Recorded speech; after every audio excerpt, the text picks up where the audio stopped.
One of the simplest yet most important skills in swimming fast freestyle is swimming straight through the water. If swimmers are swimming at an incline, they're going to create a lot of resistance, and that means they're going to create a lot less speed. While it's a simple enough concept and a simple enough skill, that doesn't mean it's easy for swimmers to learn. Let's fix that. Hi everyone, Andrew here, helping you help your swimmers get faster. The more we can help swimmers swim in line, the faster they're going to go. But helping swimmers swim in line isn't always as straightforward as we'd like. The more we can find effective strategies that quickly and easily help swimmers learn these skills, the faster they're going to improve. In this video, I'm going to show you one of my favorite strategies to help swimmers learn this skill. So why is it so important? Well, alignment equals speed. Better alignment, less resistance, more speed. And low legs, low hips means swimmers are going to plow through the water, and that means a whole lot more resistance.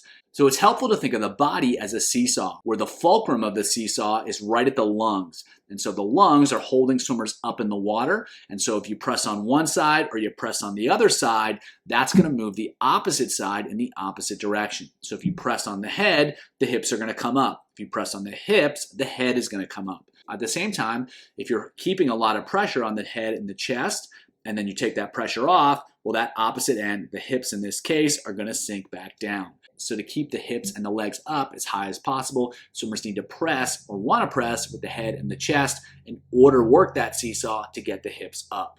And since it's the hips and the legs that drag low and create a lot of resistance, if swimmers can leverage the head and the chest, learn to press it down, they can get the hips back up without having to worry so much directly about the hips. So the action of the head has a huge influence on the legs. And so if we can more positively influence the head, we can help swimmers learn how to manage their legs more effectively. So if we watch these swimmers here, you can see the head is down in all these cases. They're looking either down or very slightly forward. And you'll also see that the hips are riding right up at the surface. The whole hips are not under the surface.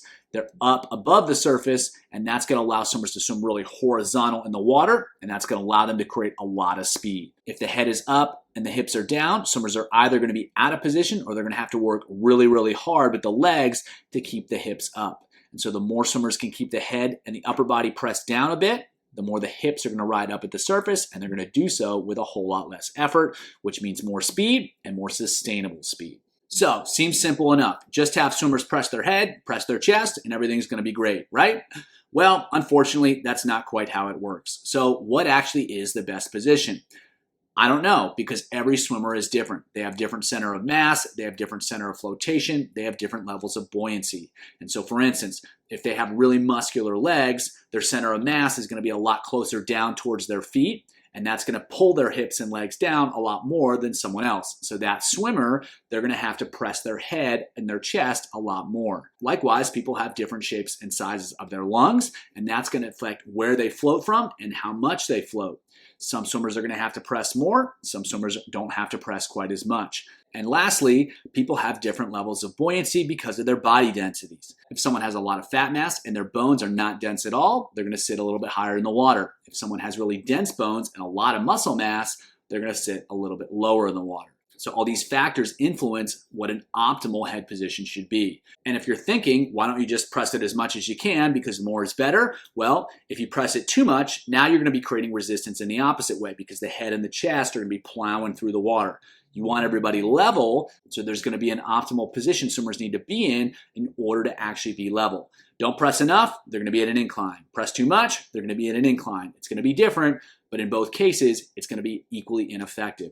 So we have to help swimmers find the best position for them. And so small differences in position can lead to big differences in alignment. And so it's hard to see. So the reality is swimmers have to be able to feel it, to change it, and to control it. So what we have to do is help them feel it. How do we make that happen? One strategy I really like, elevator swim, elevator kick. What they're going to do is they're going to start with a really high head position and end with a really low head position. Or start with a really low head position and end with a really high head position. You can do that when they're kicking. You can do that when they're swimming. And so it allows them to explore the full range of motion, and it allows them to get a lot of different options so that they can feel and find what's best. They'll have a better understanding of how head position affects their alignment and how different positions affect their alignment. And rather than just from a conceptual standpoint, they can actually figure out what works for them. And this really helps to build sensory awareness. Swimmers can actually find their best position, and when they can find it, they can learn to control their best position, and they can learn to manage their best position throughout their races and throughout their training. And the more effectively they can do that, the better they're going to be able to maintain their alignment, which means they're going to be able to swim faster. So this is elevator swim. So we're going to start with a really high head position and then drop that head position down as he goes. And as you can see, his hips start to come up higher and higher, and that head at the end gets really buried even though the hips are up at the surface. So again, he's taking it too far, but that's the purpose. So she's going with a high head position, the hips are low, and then the head gets down and up come the hips to the surface, and she starts getting the head almost too low.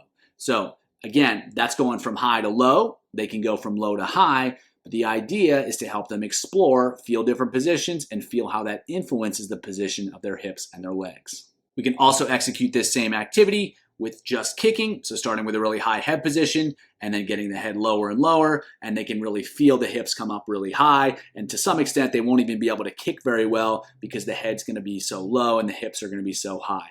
So high head position, getting lower and lower and lower, the hips come up higher and higher and higher, and swimmers can feel that range of position, and they can start to figure out what's going to work best for them, what's going to allow them to have the best position, create the least resistance by creating the best alignment.